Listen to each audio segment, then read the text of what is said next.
All right, everyone. Welcome. I'm Sherry. This is Good Knits by SK. And today I want to take you guys through all the things that I knit in 2023. So this was a bit of an interesting year for me because at the start of the year, I actually had bought a house. My husband and I were renovating and moving. I also was in the process of interviewing for a new job, which I then got. So when I was looking back at my list of knits for the first part of the year especially, I realized I did very, very little. So you're probably watching a lot of similar videos of what everybody knit in 2023. I'm just gonna put it out there from the start. I did not accomplish a ton this year. I did do some things that I'm really, really proud of, but compared to other knitters, which shouldn't really matter, I definitely did not do huge volumes of pieces. And I think in terms of garments, I knit a lot less than I typically would in a year. So I'm gonna go through chronologically today, just starting from the very beginning. I'm only gonna focus on things that I actually finished. So I do have quite a lot of whips still that I've worked on actively over the year or that are almost done. But I decided just to keep this one short and succinct because there's lots of videos out there already about everybody's plans or everybody's year in review, that I would just keep it to the actual finished pieces. And you're gonna notice as we go to closer to the end of the year, I don't actually have a lot of these pieces anymore because I was really focused on gift knits before I went back to Canada to visit family and friends, and therefore a lot of those things are now gone. I don't have them. I do have pictures though, so I'll share those. And yeah, let's just dive right into it. So I am going to start with my very first piece of the year. I had cast this on December 31st of 2022, and I finished it pretty much exactly 1 month later. And that is my Weekend Slipover V-neck by PetiteKnit.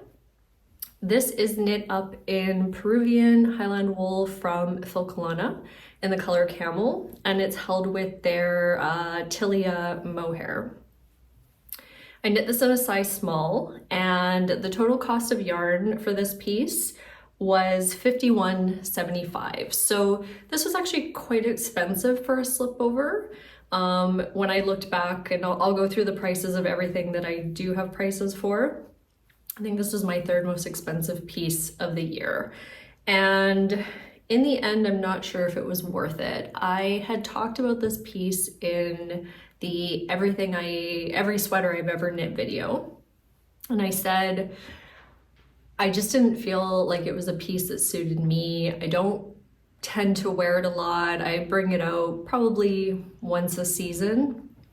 And after I filmed that video, I did get a lot of positive comments around how everybody thought it looked great, the fit was nice, and I did reevaluate it. And I, bought some different clothes to pair with it. I did try to give this another shot, but I'm still not finding that it's my favorite garment. And I do think the fit of it is nice.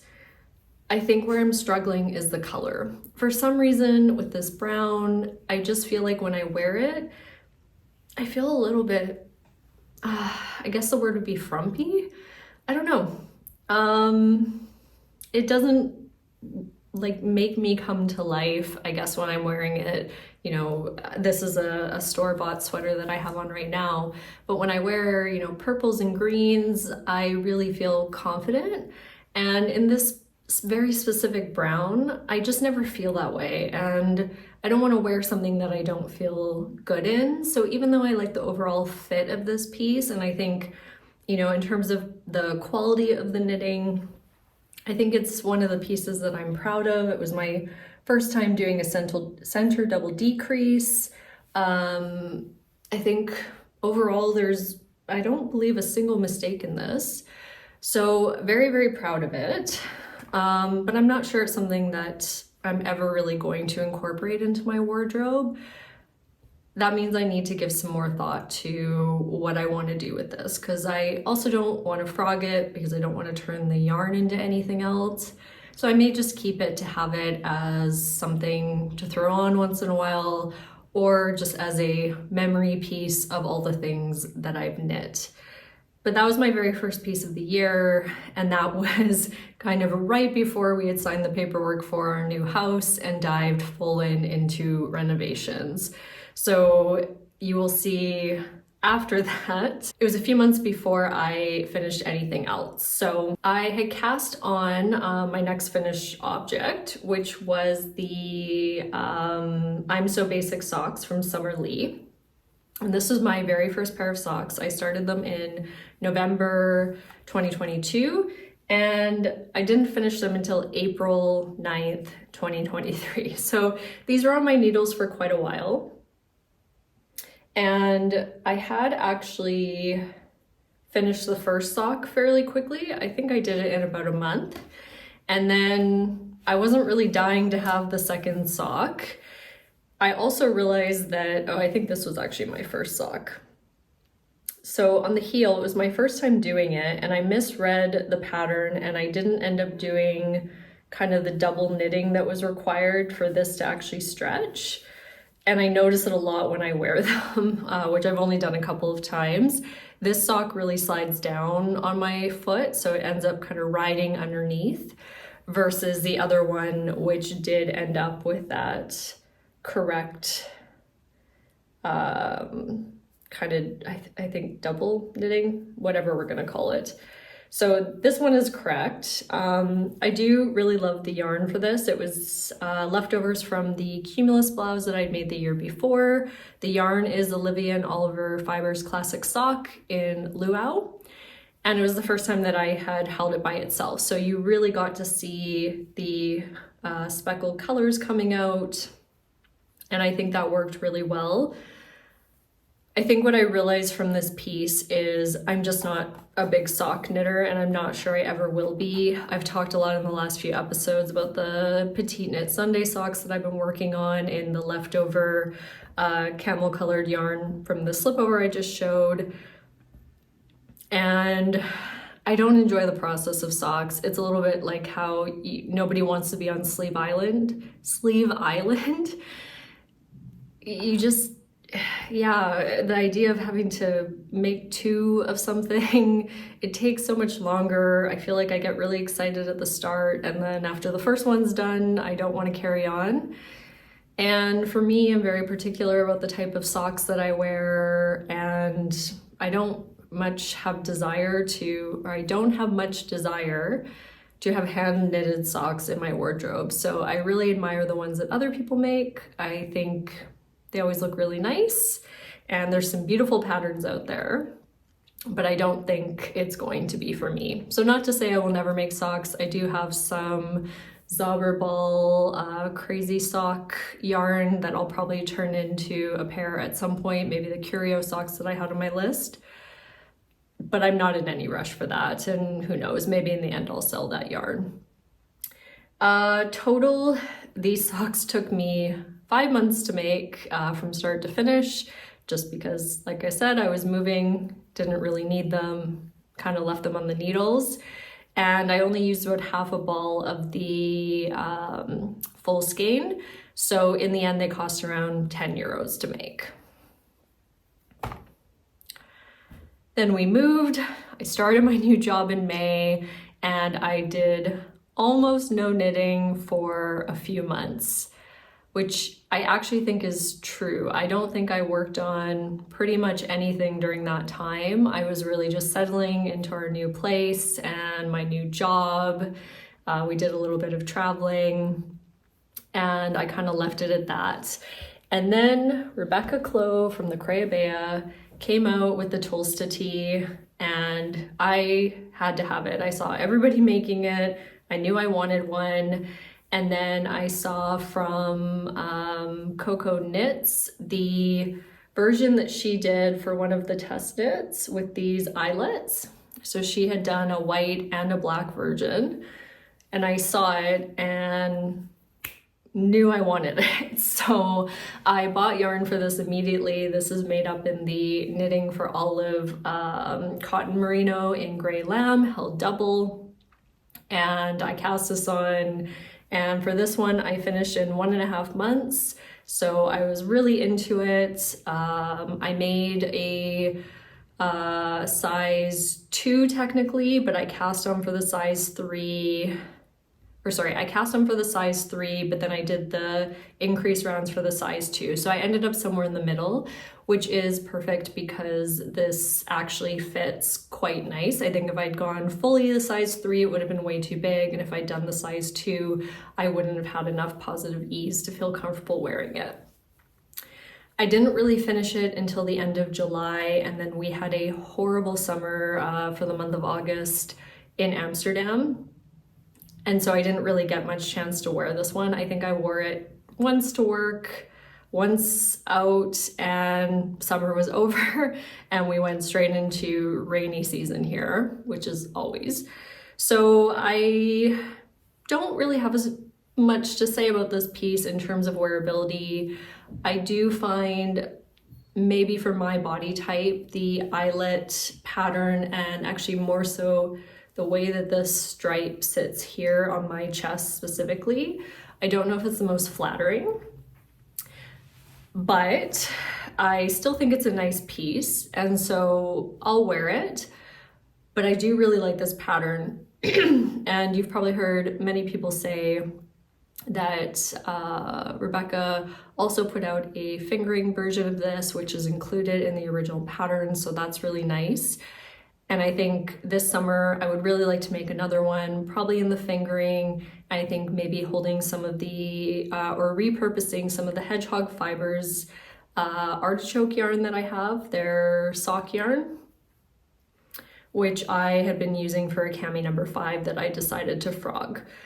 So I think I'm going to either do a fingering version in just that yarn or pair it with something else and remake another Tolsta, but just the very basic one, nothing special. I would like to just make the pattern as suggested and see if I like the fit of it better, because I think this is a really nice basic piece. I could not find any details on what I paid for this yarn, but I believe each ball of knitting for all of Cotton Merino is around €7. The only thing is I don't know how many I bought, and I can't remember how many I used, and I put no details for this one in my Ravelry other than what size I made and what I did to achieve this pattern. So I have really nothing on the yarn, so don't remember what it cost, but it was probably around 30-40 euros. So worth it for this piece. Definitely not the most expensive thing I made this year. By the way, if I happen to forget any details of a pattern and you would really like to know it, feel free to just drop it in the comments and I will answer it after, because I didn't do a ton of prep for this video. I just mostly wrote down the yarn, the pattern, the cost, and the size I made, and therefore I am very likely to miss something as I talk about these. The next pattern that I did, which I cast on in February, but had kind of put aside for a while and didn't finish until July, is the Ingrid Sweater Baby by PetiteKnit. And this is knit up in Sodness Garn Double Sunday in color 6051. And I made the 9 to 12 month size, which cost 20 euros in yarn, and it took me a total of 5 months to make. The original intent with this one was I was making it for my nephew so that when I went home, I could give it to him on his first birthday. But I was a bit worried because he couldn't try it on, that it might be too small, or he'd only be able to get about a month or 2 of wear out of it by the time I gave it to him, because I was right at the top of the size range. And I wasn't completely happy with how this pattern turned out, because I have quite a lot of mistakes in the checkered or diamond pattern.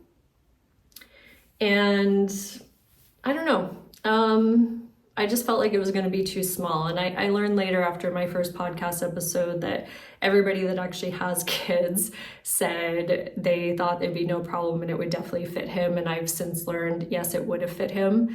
But I decided to use it as the perfect excuse to cast on a different project for him, which I'll get to in a second. and I don't regret that at all. So this one now is actually going to go to one of my friends here in Amsterdam.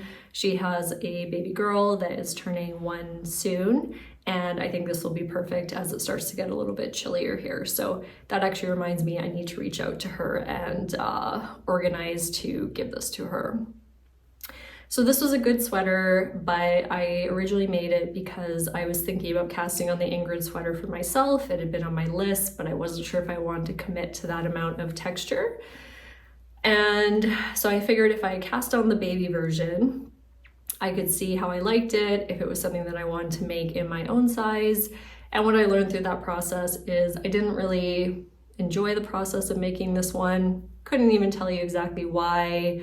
It just felt like a little bit of a slog as I work through it. So I much prefer the other sweater that I made for my nephew, and that is definitely going on my list for the future. Then the next pattern I made, which I no longer have in my possession, is the Thea Tee by Suzanne Muller, or Paula Strict. And I talked about this a bit in the past. So this was a tank top that I bought, or I planned to make in the Sadness Garn Line in the light beige color, which was 2331. And I looked at the different measurements, decided I would go for size medium, and live to regret that. So I had actually made the entire top, and as I was working on it, I really had the feeling that this was too big. I had a little bit of back and forth with my gauge swatch. I had sized up in needles, and as I was working on the medium, it just felt like this top was really wide. And in the end, it had nothing to do with my gauge. It was exactly 2 gauge after it was blocked. But the issue was, it just was too big of a size for me. I really didn't go with the one that actually fit my bust, which would have been a size small. And so when I put it on, after all the ribbing was done for the sleeve detail and the neckline, it just hung off of me. And potentially I could have tried to shrink it, but I also was not loving the color of the top. So I think the light beige really washed me out. I don't know why I picked that for myself. I apparently don't pick browns very well. And so I didn't really have a whole lot of motivation to try to salvage that.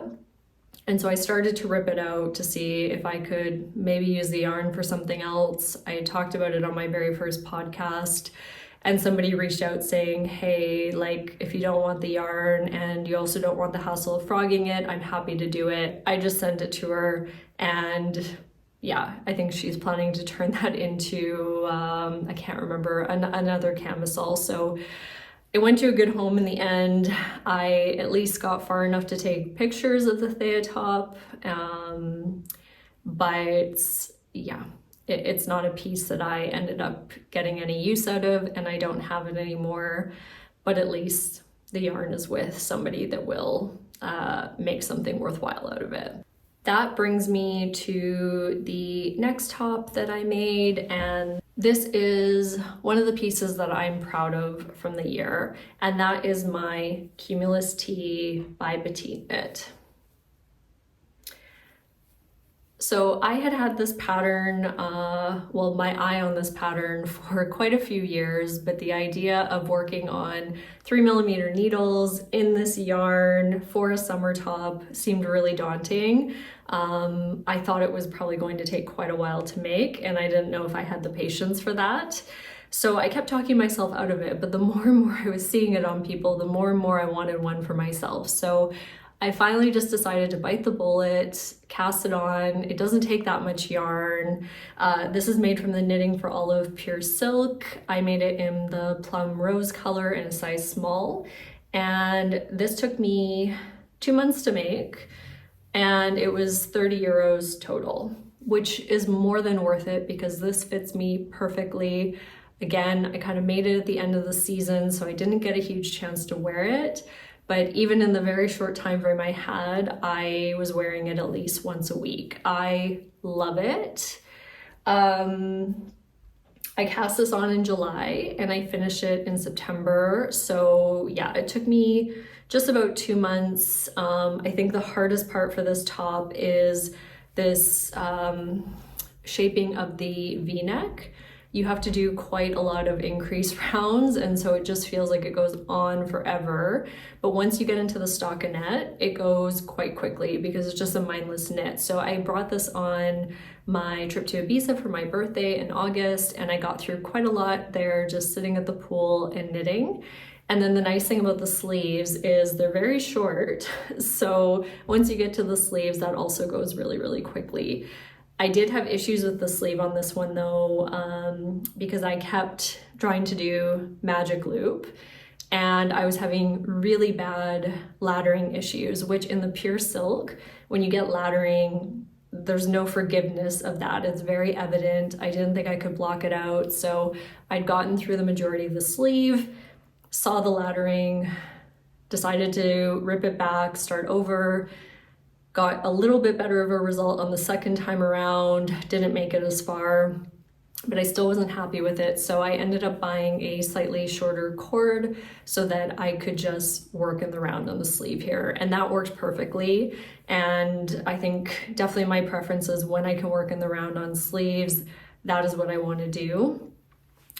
Also, a learning I had on this is for the I-cord trim on the sleeves and body, there is a little bit of decreases, which I saw in a lot of people's pattern notes. They said they decided not to do them. And I wish I had followed that same guidance because they fit fine, but they are a tiny bit tight on the arm and body. And I think I would like it to just sort of hang a little bit more. So next time when I do make it, for sure, I'm gonna make another one of these this year, probably in a more neutral color. I'm just gonna omit those decreases. But otherwise, I would do everything absolutely the same as I did this time. And I'm definitely gonna use the pure silk again because I really, really like the way it feels. And you know, for 30 euros, this looks like a much more expensive top. My next piece that I knit, is the very first cardigan that I have ever actually finished, which is the CARDI Jumper. I'm sorry, it's a little bit wrinkly. It's been sitting in my closet. The CARDI Jumper by Vert Knits. And this is knit up in Knitting for Olive. Bit of a trend here. In the merino held with their mohair in the color Putty.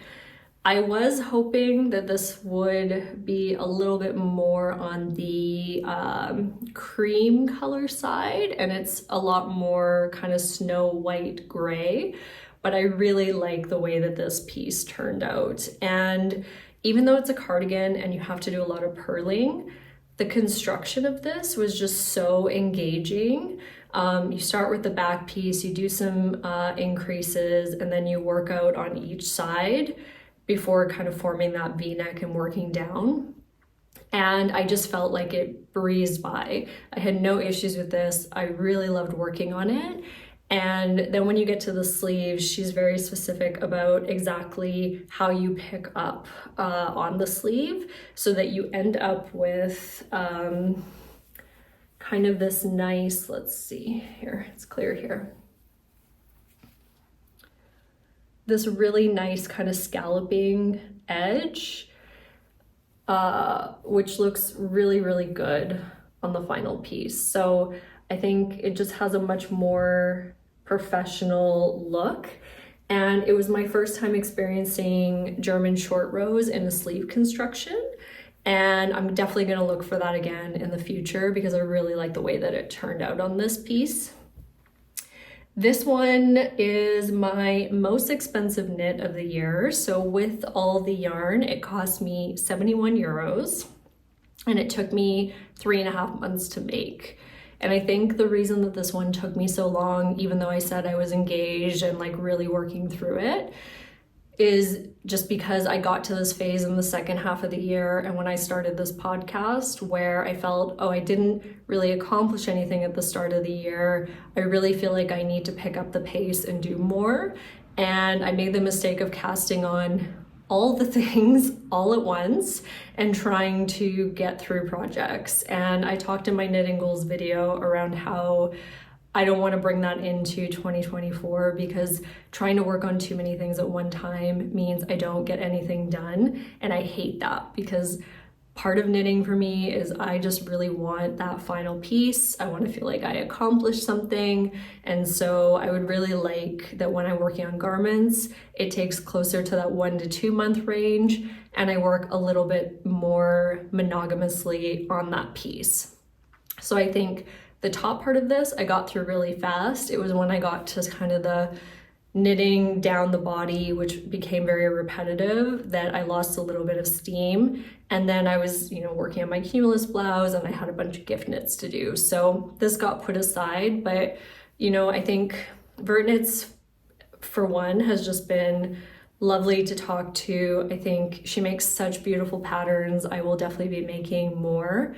And with this one, she actually just recently modified it and came out with a slightly new updated version, which has more detail, but also different ways to do the button band so that you actually have a button band, because in this case, you just end up poking the buttons through the I-cord edge, which I like because I think it's very simple and clean. But she has a button band version. She also has different ribbing and trim options for the hems. And then she also released a striped version. And that's all in the new updated pattern, which I got access to. So I really recommend knitting this one. I think you have a lot of options to customize to your taste. And she's just great to deal with. Then my next few pieces that I won't go through in too much detail because they are all accessories, gift knits that I no longer have. So first is the Sophie Shawl, and I made this for my friend. And the actual only reason I made this was I really want to try the Drops Nepal yarn to see if it was something that could be a nice budget-friendly option for me for pieces if I didn't want to spend a lot on yarn. And so I bought 4 balls of it with the intent of making some kind of shawl and decided the Sophie Shawl was perfect because it was just a nice mindless knit for the couch. And I didn't make a specific size on this. I just knit 46 increase rounds until I got kind of to the end of the second ball of yarn. So I was halfway, and then I knit back down, and I have very little yarn left over from this.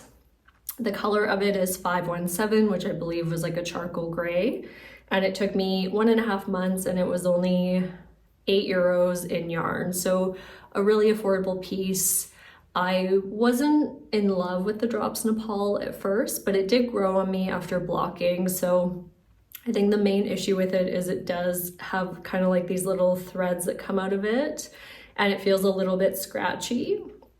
But once it was blocked, it really softened up. And I think, definitely if you have a piece where you don't want to invest a huge amount, Drops Nepal also drops Lima, which is very similar, but a DK weight of the same yarn. It's a nice option. So that was the second Sophie Shawl that I've ever made.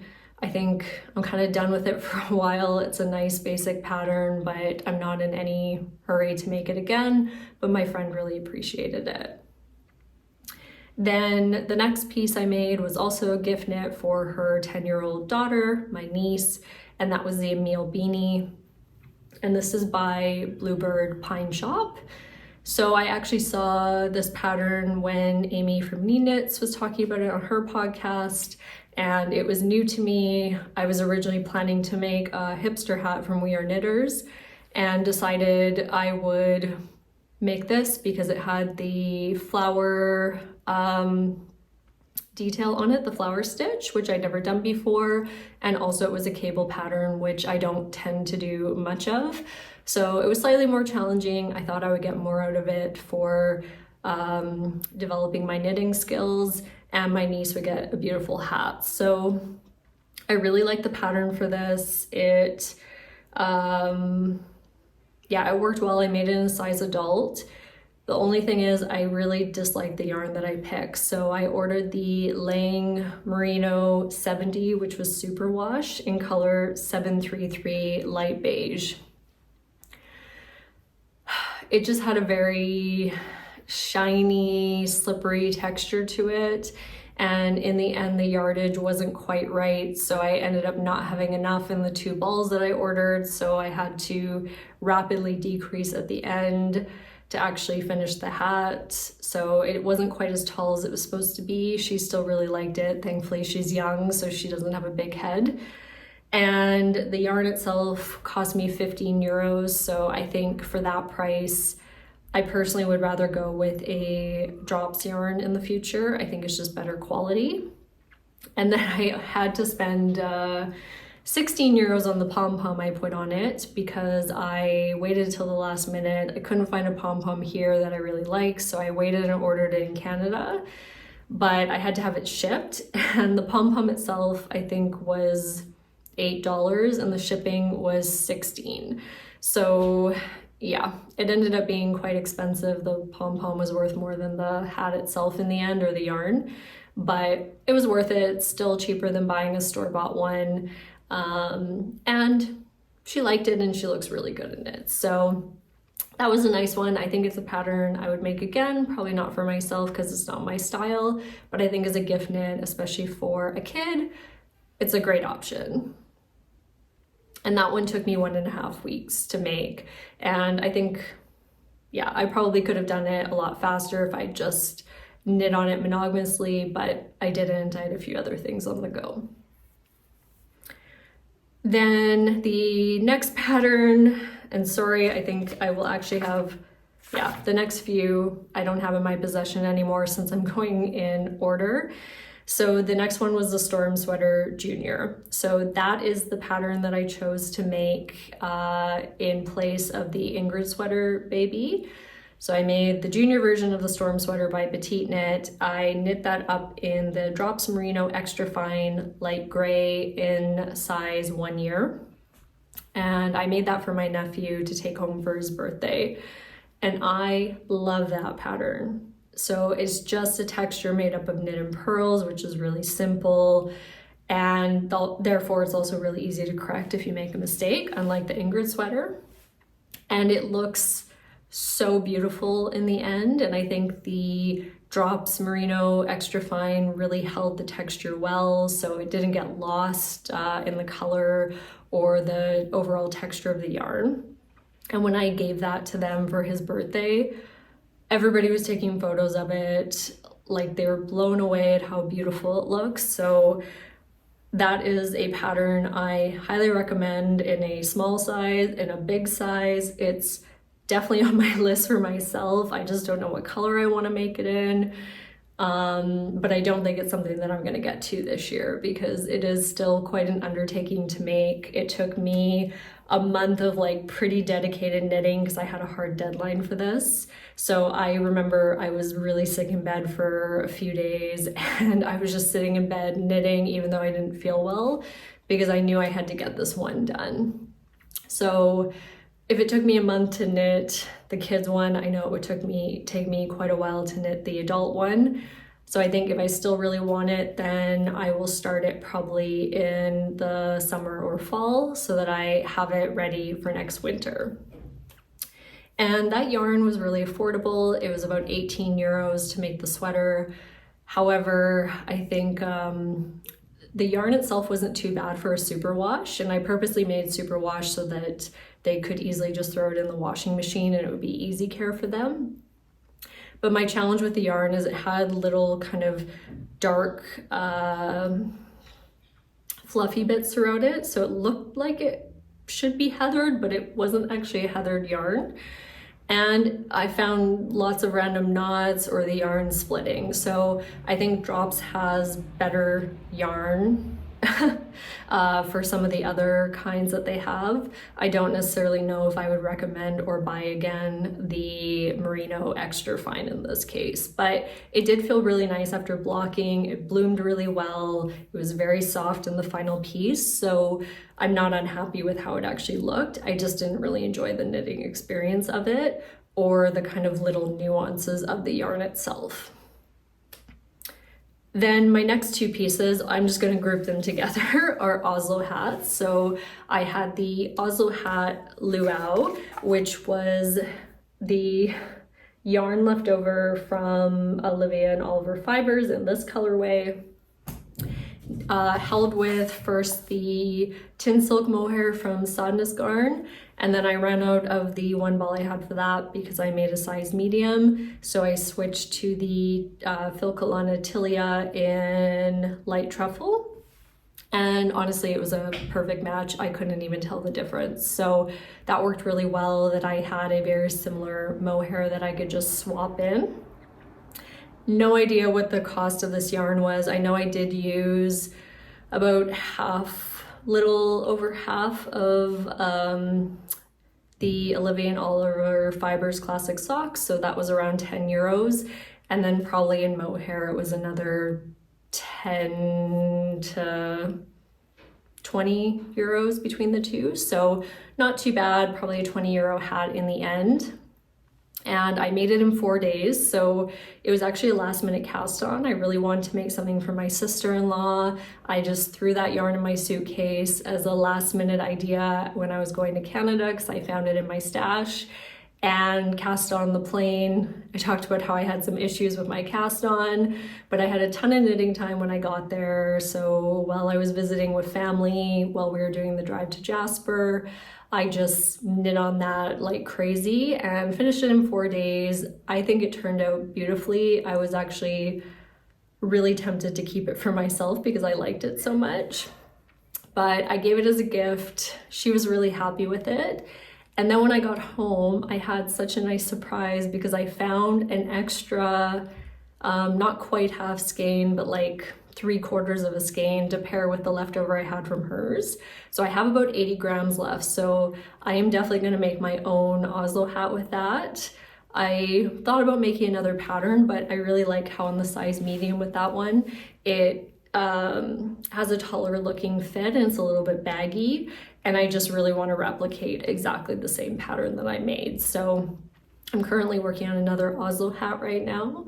And once I finish that one, I think I'm going to cast on the luau version and just finally use up that sweater's worth of yarn that I bought and be done with the luau for a while. It's a beautiful colorway, but I will now have 3 pieces in it between the socks, my Cumulus blouse, and a hat. So I think I'm ready to move on. The next hat I made was another Oslo hat, but non-mohair. So I just held 2 fingerings together, and that was a hat for my friend. She really wanted a neon yellow hat. Thankfully, she picked a stockinette one. I got lucky and found the Cascade Heritage and Highlighter Yellow at Statement Junkie in Canada in Sherwood Park. And it was really affordable. So I was originally thinking I might have to order the hedgehog fibers for her, which would have ended up being around a 60 euro hat. And I ended up spending only 23 euros on this with the Cascade Heritage. And I think it turned out really nice. It was soft. I was a little bit worried that that yarn would, because it is super wash and it has some nylon in it because it is a classic, or it is a sock yarn.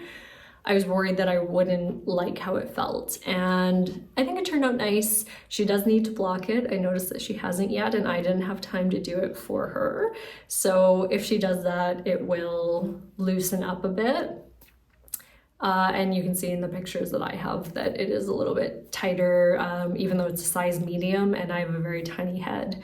So that was a nice hat. I will say the highlighter yellow color kind of grew on me as I worked on it. I was really questioning her choice on that, but I'm tempted to make something with that yarn because I have, I think, 80 or so grams left of it.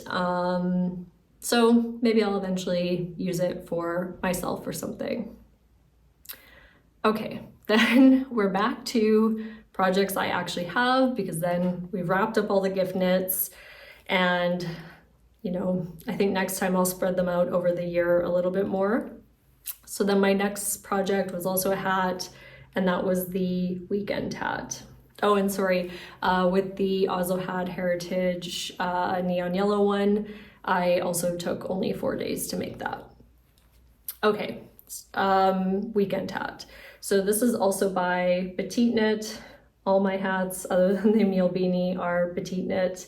And this is using the Drops Lima, so I bought it at the same time as the Drops Nepal, also in 4 skeins, expecting I would probably make a Sophie Shawl or some other scarf. Decided that this hat would work well because it's quite long, so it does take up quite a bit of yarn with the double folded brim. And this is 1x1 rib. I've talked about it recently, so I'm not going to go into a ton of detail. I made it in the 5310 taupe color in size medium, and the yarn was only €8 in total for this. So definitely an affordable option. I have the exact same feedback as I had with the Drops Nepal. It was a little bit scratchy to work with. I didn't love the experience, but in blocking it did soften up. It's very warm. I just don't love this hat. I'll put it on again like I did last time. I feel a bit like a mushroom when I wear it. So it's not my favorite. Let's fix my hair. I realized last time it was a mess after. It's not my favorite style of hat, but as it's been getting a little bit cooler here the last week, I do find myself reaching for it and wearing it because it's the warmest hat that I have because of the double folded brim. However, I also found that even after blocking, it's a medium, it's a little bit tight, and so I wore it for about an hour one day and took it off, and I had a ton of 1x1 rib lines on my head. So I don't get that with any of my other hats, and I think that is reason enough that I will not be wearing this very often. So don't expect to see any weekend hats in the future. It's definitely my least favorite hat pattern that I have made, and I think I'm good with the one, and it didn't cost me a lot to give it a try. Then second last object of 2023 is the Stockholm hat that I made for my husband over the holidays. And this is, to this day, one of my favorite hat patterns ever. So this is the third one I've made. I made him one last year as well as myself. I like the way the decreases work with the kind of 13 in the middle and then the decreases done on the side. And this is also 1x1 rib, but it is on slightly bigger needles. You hold 2 fingerings and a mohair triple. So it also is very thick. It's quite warm and it knits up pretty quick. So this took me just over 3 weeks because it wasn't the only thing I was working on, but definitely with dedicated time. I think the last ones I made, it took me about a week. So not a huge undertaking. And I made it in Sadness Garn Sunday, held with the Tin Silk Mohair in Deep Petrol. And this is a size large, though he has a massive head. And so I lengthened it as much as I possibly could because every size has the same amount of stitches cast on. So it's really just the length that changes on this. And I lengthened it as much as I felt comfortable, which was about an extra 2 centimeters before I felt I might run out of yarn if I continue. I now know I probably could have added an extra 3 to 5 centimeters on top of what I already did. So if I were to make him this hat again, which I've told him I will not be doing anytime soon, I could add even more length to it, and I would, because it's a little bit tight to his head because his head is longer. So all in all, this cost me around 35 euros in yarn, which I think is well worth it for how many balls of yarn you need to buy for it and the quality of yarn that I used. And then my final piece of the year, which I'm not going to go into a ton of detail on because I really want to share this in my upcoming podcast episode, but a sneak peek is the finished Salty Day Sweater. And this is a pattern by Veronica Lindberg or Kudovakika. I made this in Durarum Natura Gilead yarn in the color Goland, and it is a size small. And I will say, this easily has to be one of the most beautiful pieces that I have ever made. It's definitely the most detailed. I absolutely love it. However, I do have thoughts on it. And I'm gonna share those in the next episode. But I think this was such a great piece to end the year on. And I'm very happy to have this in my wardrobe and very, very proud of what I achieved with this. So it took me 3 months from start to finish, almost exactly. And it cost me 62 euros in yarn, which I think was worth it for the quality of this yarn. And if I were to buy this sweater in retail, it would have been easily, I think, 150 euros. So yeah, very much worth it. I really cut it down to the wire with yarn. I had 2 grams left in the end of the 4 balls. And so I was a bit worried I was gonna have to go into the swatches. I have 2 of them. But like I said, I'm gonna go through this one in my next podcast. We can talk all about it. I'll give my full review, but that was a sneak peek of it. So that is everything I knit in 2023. I talked in my knitting goals video. I think going into this next year for me, it's really about less whips, finishing more objects, being more focused, and really considering what is gonna fit into my wardrobe, making pieces that I love. And I think accepting that I'm just never gonna be a sock knitter. And that's okay, not everybody is. I also think less accessories maybe would be nice. I really wanna make more garments because that is the part that I really, really enjoy and what I wanna have more of. So I think I already have quite a big list of pieces that I wanna make this year, like another Cumulus Tee. So expect to see a lot of those types of pieces. I also think something I learned is I don't know how much of a spring-summer knitter I am, just in terms of the final pieces that I get out of those seasons and how often I can wear them in the weather. So perhaps that is something where through those seasons I may keep my focus more to fall and winter knits. But let's see, there's always new patterns coming out, and that is something that I think I just haven't landed, other than the Cumulus Tee. I haven't landed exactly on the right pieces for me. I had some really bad luck with summer tank tops this year, so not just the Thea top, I also had made another tank that didn't work out, but I didn't finish fully, so therefore I didn't talk about it because I also don't have a single picture of it. So let's see how this year goes with the summer knits. Thank you for watching today. I really hope that your 2024 is off to a good start. You've got some projects underway. I'm really excited to film my next podcast episode because I'm feeling really inspired about what I'm working on right now. So I can't wait to share it. Please go ahead, like and comment on this video, but also subscribe and sign up for notifications so you know when my next episodes drop. Thanks for watching, and I'll see you next time.